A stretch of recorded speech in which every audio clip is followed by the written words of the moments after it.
Roadmastery Academy, Convoyage Express, un filon en or ou fausse bonne idée, Benoît? Moi? Ah, moi, je sais pas, moi. Moi, j'en ai jamais fait, moi. Non, je rigole. Ah, à l'époque, sur le convoyage express, alors déjà, qu'est-ce qu'on appelle un convoyage express? Un convoyage express, généralement, c'est demandé par les clients, c'est livraison en moins de 48 heures, sachant que moi, il y a quelques années, c'était 72 heures. Et je pense qu'on en est témoin que ça a changé quand même avec les années. On demande de plus en plus de livrer rapidement. On est passé de 72 heures à 48 heures, limite à 24 heures. Limite, t'es pas rentré chez toi, tu dois déjà relivrer. Ouais, c'est devenu quasiment la norme, ça. Ouais, donc je sais pas comment toi tu vois les choses. C'est sûr que normalement, le client est censé mieux payer quand on livre plus rapidement. Donc ça, il faut le savoir, pas que les chauffeurs se fassent avoir. Alors ça, c'est un gros sujet parce que après, il y a toujours la plateforme qui fait l'intermédiaire, notamment quand vous passez quasiment que par eux. Donc, est-ce qu'ils payent toujours plus le client? Pas forcément, ça dépend bah, justement des termes commerciaux qu'ils ont avec leurs clients. Mais vous, en tant que chauffeur, vous devez être payé plus, tout simplement parce que vous répondez en dernière minute.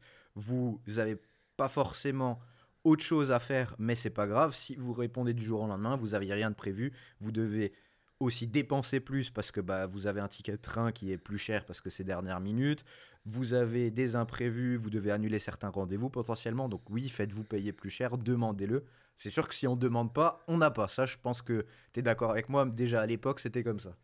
Ouais, ouais. Moi, quand j'ai commencé, le convoyage express, c'est pas que ça n'existait pas, mais c'était pas encore trop demandé.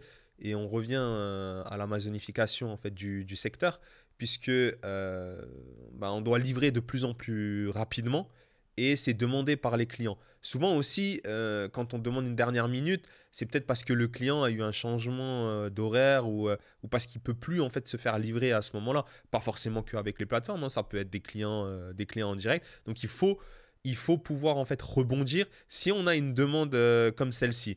Maintenant, c'est comment on réagit, quelle est l'organisation qu'on a. Parce que quand généralement, plus de trois quarts des missions, on les réalise avec un temps, on va dire minimal de 72 heures, donc qui est à peu près 3 jours ou plus, et certains qui sont à 2 jours et plus.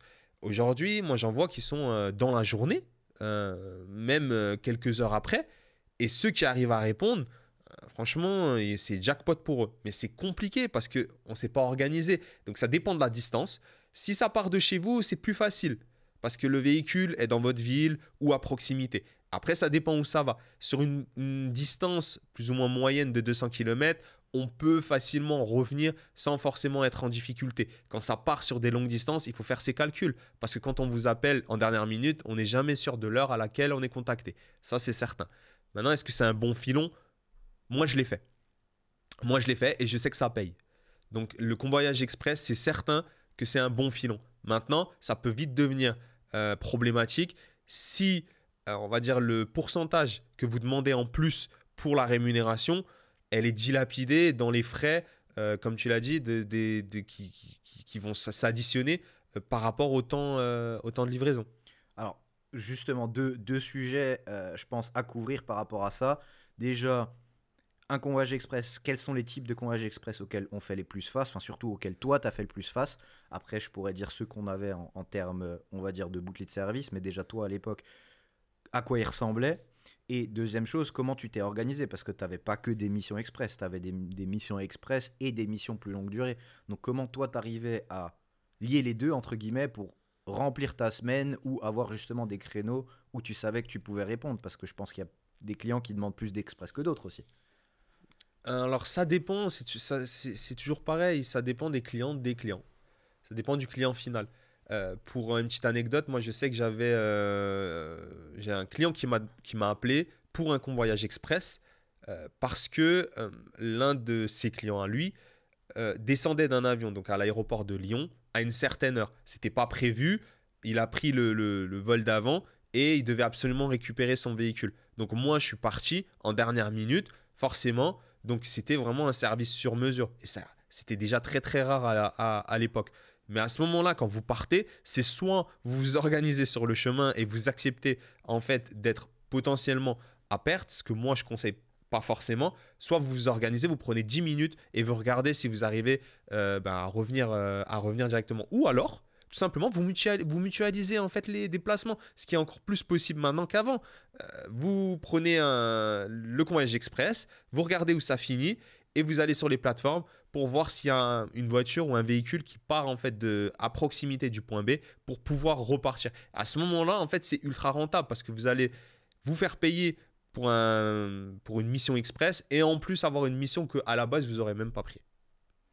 Juste pour prendre un pas de recul par rapport à ça, comment c'était notamment Bootlit Service, en termes de proportion de missions express et d'où elles provenaient, il y avait les missions express dont tu viens de parler qui sont quand même assez rares, des dernières minutes sur des clients qui ont des changements de planning qui n'étaient pas prévus tout simplement. La plupart des missions sont prévues, d'où provenait la majorité des missions express qu'on avait à faire, c'était principalement pour des agences de location, notamment courte durée, qui eux avaient besoin de transporter des véhicules entre agences pour répondre à des flux, à une demande très importante instantanée.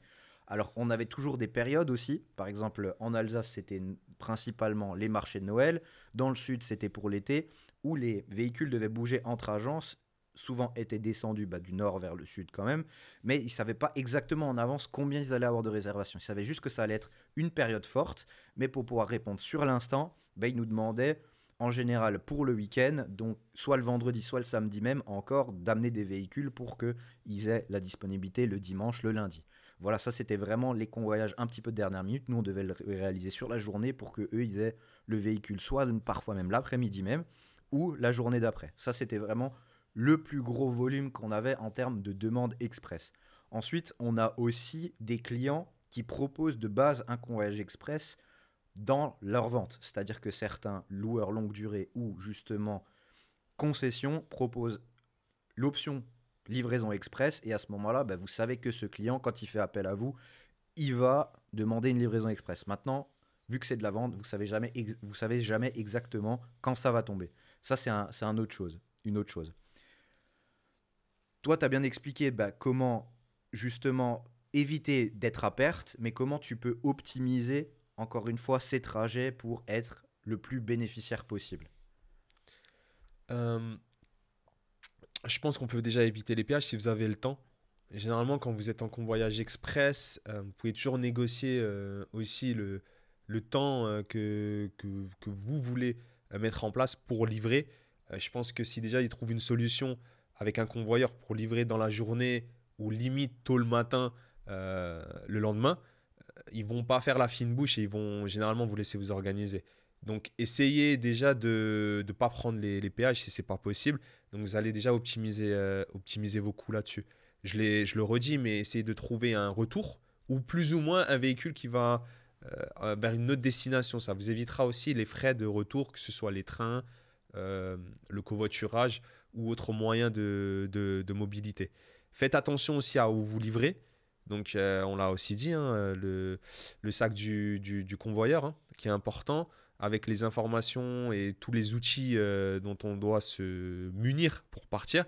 Et généralement, la trottinette électrique ou un moyen de locomotion mobilité douce pour pouvoir justement repartir de l'endroit où on va livrer, parce qu'il y en a beaucoup qui ne regardent pas en fait où ils vont livrer. Et quand ils arrivent à proximité, ils sont un petit peu démunis ou alors ils ont des frais de taxi, etc. Donc tout ça, c'est des éléments où on peut vite prendre en compte les frais pour éviter justement que ça nous tombe dessus.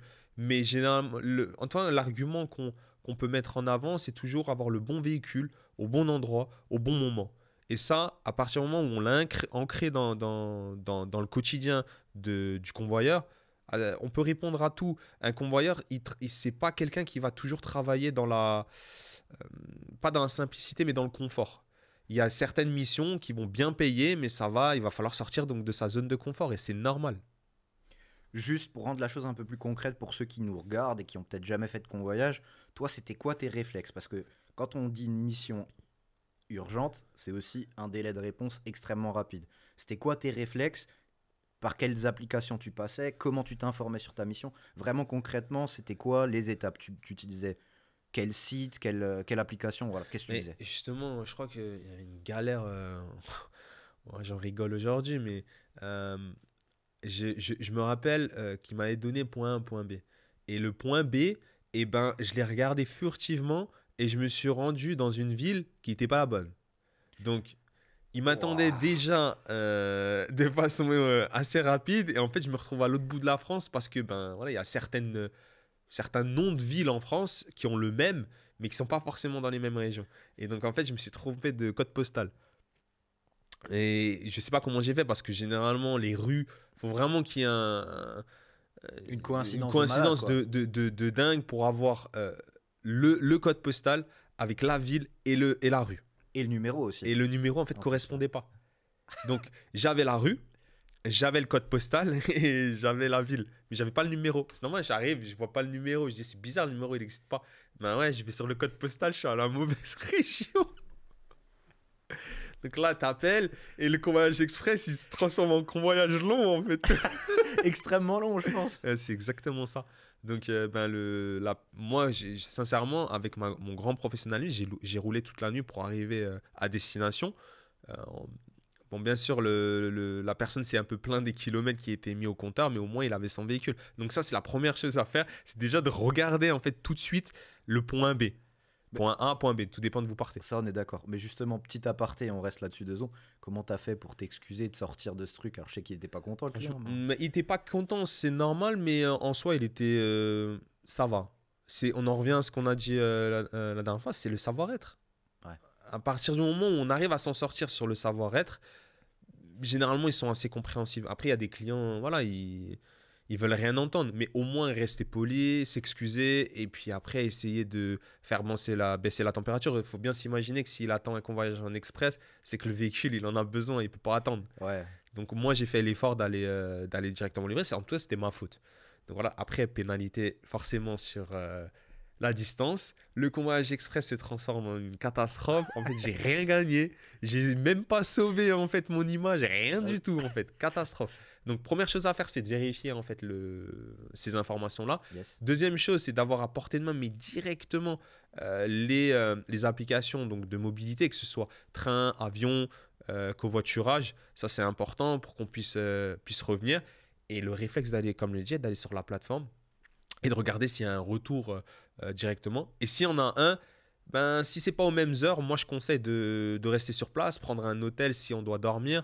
Ça sera des frais qui seront toujours récupérables sur la mission du lendemain que le train en dernière minute. Le train en dernière minute, vous êtes sûr que vous allez le payer extrêmement cher et c'est compliqué de l'éviter en soi. Donc vous allez l'inclure en fait dans le prix, mais est-ce que ça vaut vraiment le coup? Je sais pas. Après, vous pouvez devenir aussi une référence là-dedans. Je sais qu'il y a des clients qui aiment ça. Les convoyeurs sur lesquels ils peuvent compter en dernière minute, il n'y en a pas tant que ça. Il y en a beaucoup qui ne veulent pas le faire. Comme je dis, ils restent dans leur zone de confort. Ils pensent que le convoyage, c'est quelque chose qui peut s'organiser, qui doit s'organiser. En fait, ce n'est pas un devoir. Aujourd'hui, il y a des possibilités de travailler que en dernière minute. J'ai des chauffeurs qu'on a rencontrés qui faisaient que ça, que du dernière minute. Ils savaient qu'ils pouvaient être payés mieux et ils en ont fait leur business. Ouais, surtout que sur certaines missions, nous on a eu le cas, quand c'est vraiment un client qu'on a besoin de dernière minute, parce que ben, des fois, il y a aussi des clients qui attendent leur véhicule 9, 10 mois ou plus, et le système d'information du constructeur, etc., prévient que le véhicule arrive. Donc certains clients attendent leur véhicule déjà 3, 4 fois, c'est-à-dire a prévenu de la livraison une fois, après il y a le véhicule qui n'était pas au bon endroit, ensuite il n'était pas équipé, il a dû attendre, et donc là on est à la 4e annonce de livraison, et d'un coup il y a une petite chose à faire en dernière minute, et le convoyeur qui était initialement prévu ne vient pas, et pour éviter que le client sorte de ses gonds, ben, on prend une solution de dernière minute, et dans ces cadres-là, à vous de jauger, à échanger avec votre client ou votre plateforme, pour voir si justement vous pouvez tirer sur la corde, entre guillemets, dans le cas où vous devez prendre une nuit d'hôtel, ce genre de choses, si elle ne peut pas tout simplement vous être remboursée, hein. Certains clients sont prêts à le faire justement pour tout simplement la satisfaction de l'utilisateur final du véhicule. Donc voilà, il faut savoir jauger. Des fois, vous savez que vous pouvez demander tant et tant en plus, et des fois, vous pouvez même ajouter bah, justement vos frais supplémentaires qui ne sont pas prévus de base, entre guillemets. Le convoyage, normalement, vous le réalisez dans la journée et vous revenez chez vous. Quand c'est des trajets plus longs ou justement en express qui vous forcent à prendre des nuits d'hôtel, à prendre des péages, par exemple, que vous ne prenez pas d'habitude, vous pouvez demander à vous les faire rembourser. On peut vous dire non, mais après, vous pouvez aussi refuser la mission. Et si la mission est assez pressante, bah, à ce moment-là, le donneur d'ordre dira quasiment forcément oui. Maintenant, pour rendre la chose un peu plus concrète, toi, pour des missions express, on va dire, dans le cadre simple, où c'était dans la journée, tu demandais à peu près combien en plus par rapport à une mission normale. Alors, compliqué, ça dépend du client.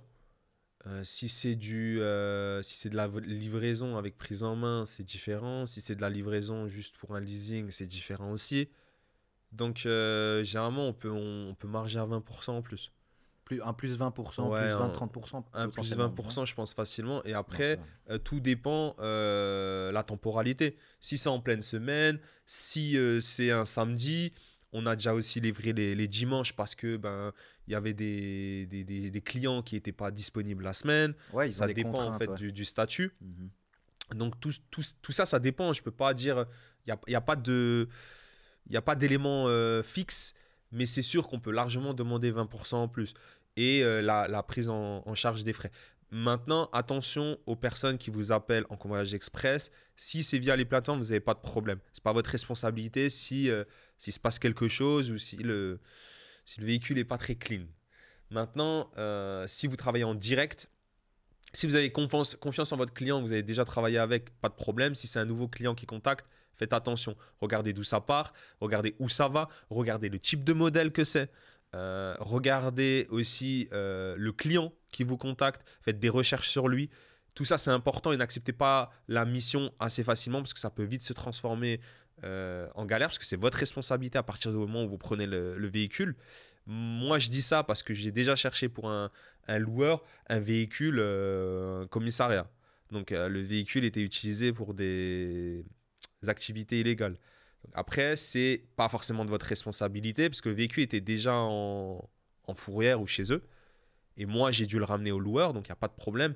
Mais si par contre, on vous arrête dans le véhicule, on peut vous confondre avec l'activité que vous faites. Donc ça, c'est aussi important. Les gens l'oublient. Je sais que transporter un véhicule, comme on le dit, c'est assez simple. Donc moi, je mets en garde aussi attention à ces choses-là, surtout quand c'est sur des trajets internationaux qui traversent les pays. Faites attention. Je dis pas que moi ça m'est arrivé, mais j'ai déjà entendu des choses qui font que certaines personnes utilisent les convoyeurs pour transporter des choses illégales, quoi. Ok, ouais, je vois donc vraiment bien checker le véhicule, ça c'est une base dans le convoyage, mais là tu parles des points spéciaux auxquels faire attention. Donc on a le véhicule en tant que tel, mais on a aussi la demande du client et s'assurer que les informations sont bonnes parce que qui dit urgence de livraison dit aussi parfois urgence dans la commande et la transmission d'informations. Donc le donneur d'ordre qui, on va prendre l'exemple de la plateforme, n'a pas forcément lui-même toutes les informations, c'est-à-dire que toi, tu peux avoir reçu cette demande typiquement de la fourrière, tu ne savais pas qu'elle était à la fourrière, donc ça veut dire processus, ça veut dire échange avec la fourrière, ça veut dire pour toi perte de temps et aussi potentiellement retard à la livraison et donc tu peux peut-être pas rentrer si tu avais prévu un transport.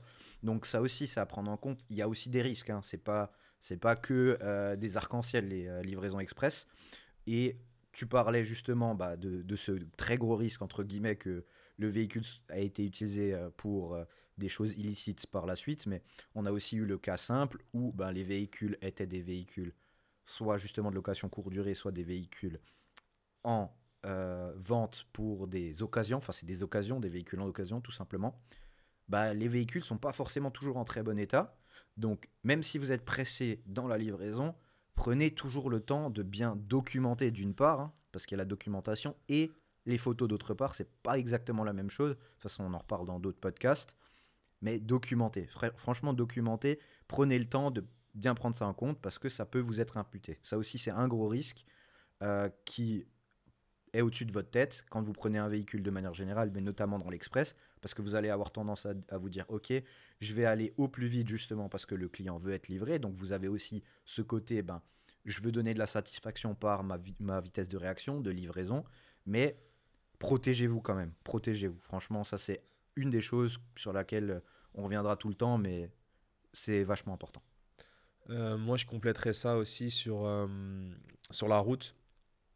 On ne le dit pas assez, mais faites attention à comment vous roulez. Généralement, quand on est sur un convoyage express, dit convoyage express, dit forcément rapidité. Et la route, c'est pas du racing, comme on dit. On n'est pas là, c'est pas un jeu. Donc, je sais que certains clients aussi pressent le chauffeur pour pouvoir livrer en temps et en heure. Et c'est pas le moment aussi d'accélérer sur la route. Donc, si vous voyez que c'est pas possible de le faire, malgré la proposition, ne le faites pas. Parce que si le trajet vous dit que vous faites 10 heures, vous faites 10 heures, vous n'allez pas en faire 5 en fait. Donc, je sais qu'il y a certains chauffeurs qui se lancent aussi dans certaines missions qui sont de facto déjà vouées à l'échec par le temps, mais qui l'acceptent quand même. Et après, vous allez être perdant parce que peut-être vous allez être arrêté. Donc, perte de points, peut-être perte du permis si la vitesse est trop élevée par rapport à ça. L'accident aussi, hein, pensez aux autres et surtout, surtout, ne jamais partir avec la fatigue. On a rencontré combien de chauffeurs aussi qui partaient avec la fatigue, qui faisaient trop de missions, qui aussi sur les convoyages express, malheureusement, n'étaient pas prévus. Donc quand ils revenaient peut-être de convoyage avant, ils pensaient peut-être se reposer, ils prennent cette opportunité pour pouvoir se faire peut-être un peu plus d'argent et soigner leur image. Mais si vous sentez que vous êtes fatigué, il ne faut pas y aller. Et ça, les chauffeurs, malheureusement, ils y pensent après. Et les conséquences, elles peuvent être quand même assez terribles. Ouais, juste pour compléter, pourquoi aussi ne pas faire d'excès de vitesse ou trop d'excès de vitesse? Parce que si vous êtes dans votre région, vous savez aussi les zones, il y a des radars, il n'y a pas de radars, vous avez des Waze, d'autres systèmes pour vous prévenir, des contrôles de police ou justement des radars fixes. Alors, vous pouvez essayer d'aller un petit peu plus vite. De toute façon, une fois que vous serez dans le feu d'action, vous essayerez. Par contre, une chose à bien prendre en garde et où c'est potentiellement dangereux pour votre image, on a déjà eu le cas, c'est un chauffeur qui a fait de l'express sur un modèle Tesla, par exemple.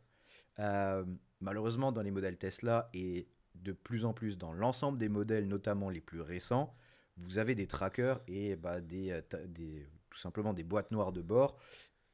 Et c'est comme ça qu'on a appris que il a fait une petite pointe à 200 sur l'autoroute. Autant dire que le client, il n'était pas très content quoi, que son véhicule a été utilisé comme ça. Et en plus, cerise sur le gâteau, et ça, c'est la suite logique, vous êtes pressé, vous voulez le livrer vite, il n'y a plus rien dans le réservoir. Là, il n'y a plus d'électricité, mais ça nous est déjà arrivé assez souvent que le véhicule a été livré en retard pour X raisons, hein, comme dit, le véhicule pas prêt, le premier convoyeur qui nous a lâché parce qu'il était malade, peu importe. On essaie de livrer en vitesse, le deuxième convoyeur, il ne fait pas la remise à niveau comme c'est la pratique normale sur le marché. Et donc, le client pas content parce qu'il reçoit son véhicule en retard. Et en plus, il n'y a pas le plein. Et parfois, ceux qui sont aussi dans les livraisons express et en urgence, ils mangent dans le véhicule et le véhicule est sale. Donc là, c'est la totale. Le client est absolument pas content. Alors que si vous avez pris. De toute façon, si le client est pressé et qui veut recevoir son véhicule et qu'il a déjà du retard, surtout quand il a déjà du retard, c'est pas les 5-10 minutes de plus où vous allez refaire le plein et vite fait passer le coup d'aspirateur.